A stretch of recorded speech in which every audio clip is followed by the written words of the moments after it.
สวัสดีตอนนี้ก็พบแอดมินดี้และแอดมินน้อย จากดีน้อยโมเดลช็อปเนาะ เย้ วันนี้เขาจะมาประกอบหุ่น 30mm จากซีรีส์เกม Armor Core 6 เนาะ Far Rubicon แม่นแล้วเพื่อบ่เป็นการเสียเวลาเนาะเฮามาเริ่มต่อกันเล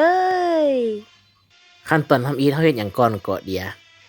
ขั้นตอนทำอิฐเฮาก็แกะออกจากแผงแล้วก็มาเช็คเบิ่งว่าแต่ละแผงให้มันครบบ่หลังจากนั้นเฮาก็เอาคู่มือมาเบิ่งแล้วก็ต่อตามขั้นตอนในคู่มือเลย แต่สไตล์แอดต่อจะบ่คือหมู่เนาะ หลังจากเฮาประกอบแล้วก็จะมีหน้าตาแบบนี้เลย แอดน้อยคิดว่าจังไดกับการประกอบของแอดครั้งนี้ สำหรับเขารู้สึกว่ามันเลื่อมมัน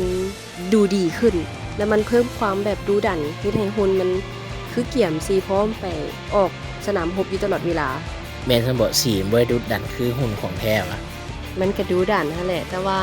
มันให้ความรู้สึกแบบ มันดูดีอ่ะมัน จ้า แต่ที่ให้ดูดีมันก็ต้องมีหุ่นคู่แหละคือเห็นบ่ใน For Raven 621นอกจากนี้ก็ยังมีเฮ็ดสีพิเศษพร้อมมีเฉพาะเขาเฮ็ดซองเบิ่งต้องใส่แบ็คไลท์เท่านั้นเขาจึงเบิ่งเห็นในเห็นตอนมืด แมนที่เพิ่นเคยส่งเบิ่งแขวค่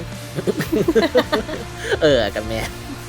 ช่วงหลังช่วงท้ายนี่ก็ชีวิตการฮู้โพสต์ท่าปกติเนาะใครที่สนใจอยากให้แอดเฮ็ดสีก็สามารถทักแชทมาหาในเพจได้เด้อขอบใจที่รับชมฝากไลค์ฝากแชร์นะเด้อ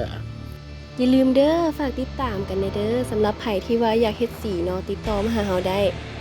ส่วนช่วงหลังนี่ก็จะมีแต่คลิปเกมเพลย์เกี่ยวกับหุ่นสตีลเฮดเนาะรับชมกันเลย